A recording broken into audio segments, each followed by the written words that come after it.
Hello and welcome to my channel, The Way What Is Truth.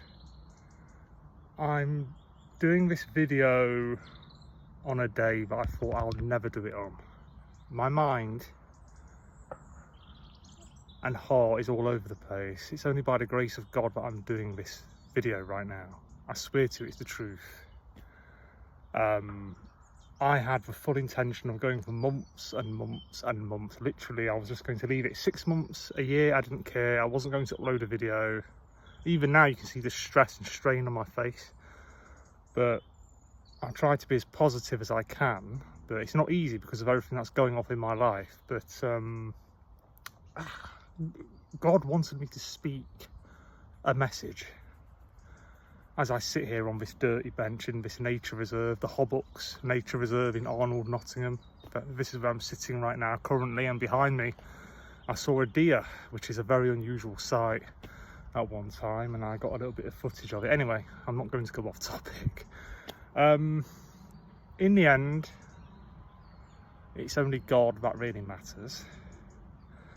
I'm not going to lie, there are things in this life which do not make sense to me. Throughout my life I've been bombarded by loneliness, struggles of lust, depression. Yes, I do enjoy my own company, I am happy in my own company, but at the same time all this isolation and being a loner has worn very, very thin, and it's took its toll on me mentally and emotionally. And yes, it's true, Satan has attacked me spiritually in numerous ways, but it's only when we have been abandoned by everybody, we find ourselves with no friends. We've had friends, they've abandoned us, people have misunderstood us, people don't want to know, people just want to get on with their own lives, and they think, okay, this guy's been through a bit of trouble, he's had problems, but at the end of the day I've got to take care of myself. And that's the attitude people have, and at the end of it all you'll realise towards the end of your life's journey, when you're in the winter season of your life, I like to call old age the winter season because it's spring, summer, autumn and winter, right? There's a beauty to every season in life, but when you reach the winter season of your life especially, you'll realise at the end of it all it was only really God that mattered. Everything else, money, material possessions, I mean, I drive a 20-year-old Volvo. It's nothing special in the eyes of most people, but it comes from a car manufacturer that's known for great strength and reliability, a premium luxury brand of cars. But what does it amount to, me driving it for a few years? A little bit of vanity? You know, everything is in vain in this life. There's nothing new under the sun, like Solomon said. And everything is vanity, the money, the holidays we go on, the clothes we wear on our backs, the expensive food and drink so many of us eat and drink, and it's all temporary. The pleasures of this life, the pleasures that the pride of life, lust of the eyes and lust of the flesh give to people, all the hedonism and promiscuity, it only fulfills people for a certain amount of time, and then it fades away into nothingness. We become too old, too diseased. Even our sex drives disappear eventually, well, with most people in the end. We've got to think about the big picture. We've got to think about life, though, from when we're born into this world. We are all born alone, by the way, so let's get used to our own company and learn to be happy in our own company and not be codependent and rely on others. There's nothing wrong with making friends if we can find good friends, that is. But if we don't have any good friends, or any friends at all throughout our lives, God does not want us to panic. As difficult as it may be, we need to focus and rely on our relationship with Him. And aside from when we're born, we need to think about all the distractions in the middle, the pride of life, lust of the eyes, the lust of the flesh, money, material possessions, social status, even our own marriages, our children, our family can be a distraction. Everything can potentially be a distraction, right?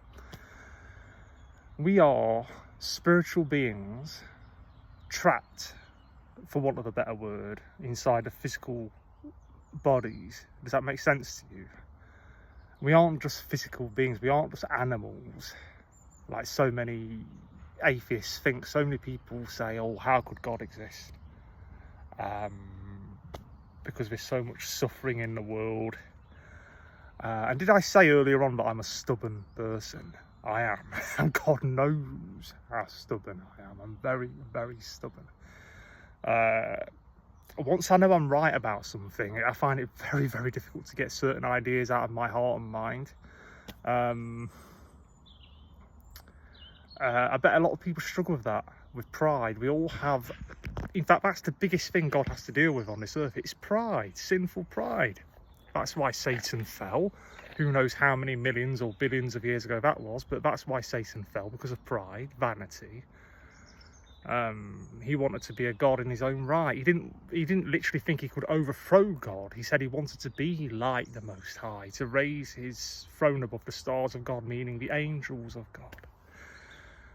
And when he was originally created, I've got to mention him a little bit in this video before I end it. When he was originally created, he was beautiful, handsome, had great wisdom, and understanding. You can understand what we all say and write down with our pens and our computers and all the rest of it, and on our phones. You can understand every language on earth, but he can't read our minds, he can't read our thoughts. Only God can do that. That's something that only the Most High can do. Right, I've got a really bad headache right now. Like I said earlier when I wasn't going to do this video, but I'm going to persevere. I don't know when I'm going to upload it. I better just upload it today. I mean, my head is all over the place. When things go wrong in our lives, we can think to ourselves, okay, if I just stay off Facebook, stay off social media, don't do any YouTube videos for months and months and months, then people will know how miserable I am, then people will know how depressed I am.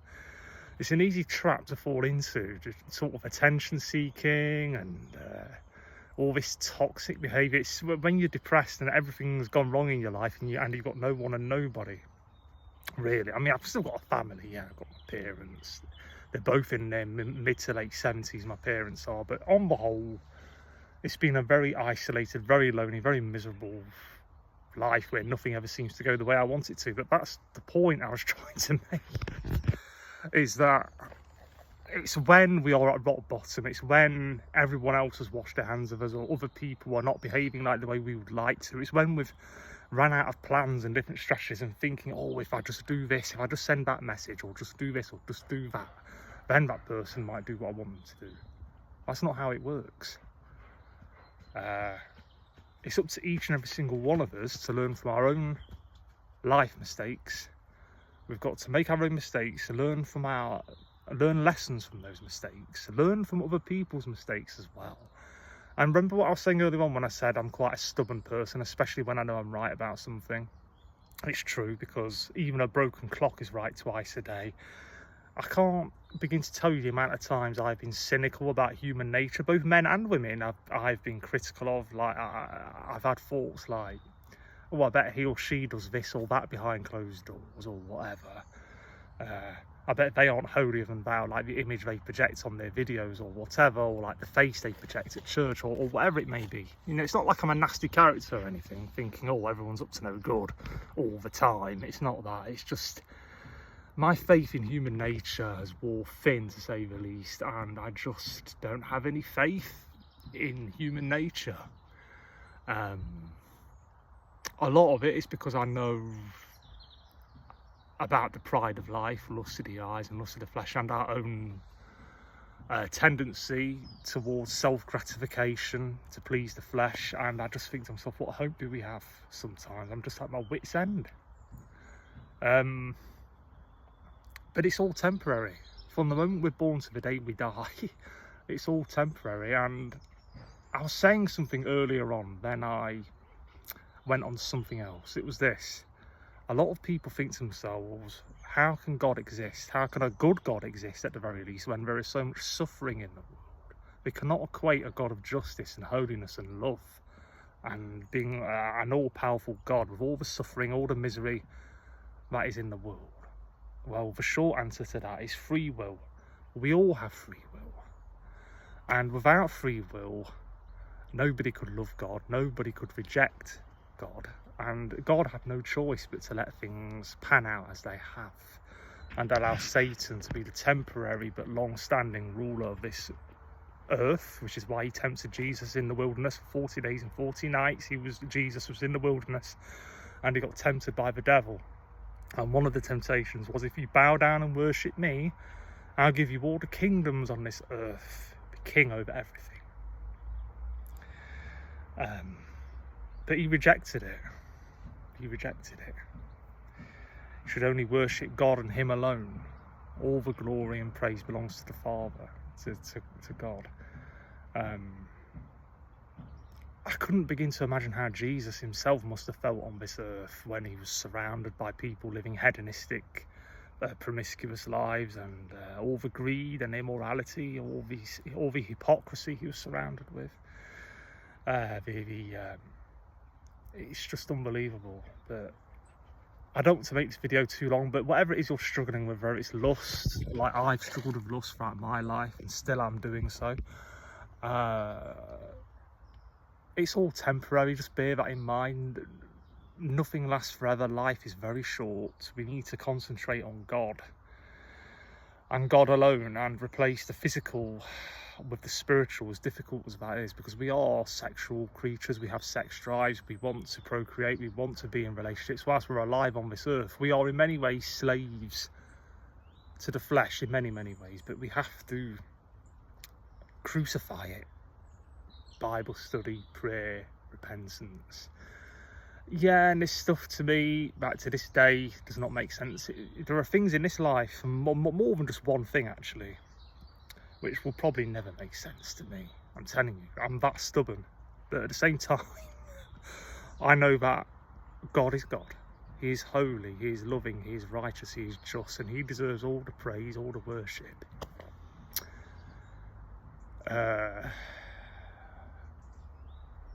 Pray for me, because I've been all over the place recently. I mean, even now, I feel like I could just burst out crying. In fact, I dreamt of my brother last night. I was sitting on the sofa with my head down, all wretched, just in a complete state of misery. And my brother appeared, my late brother Joseph, he appeared just above me, looking down, smiling, as if to say, "You've got this, you're fine."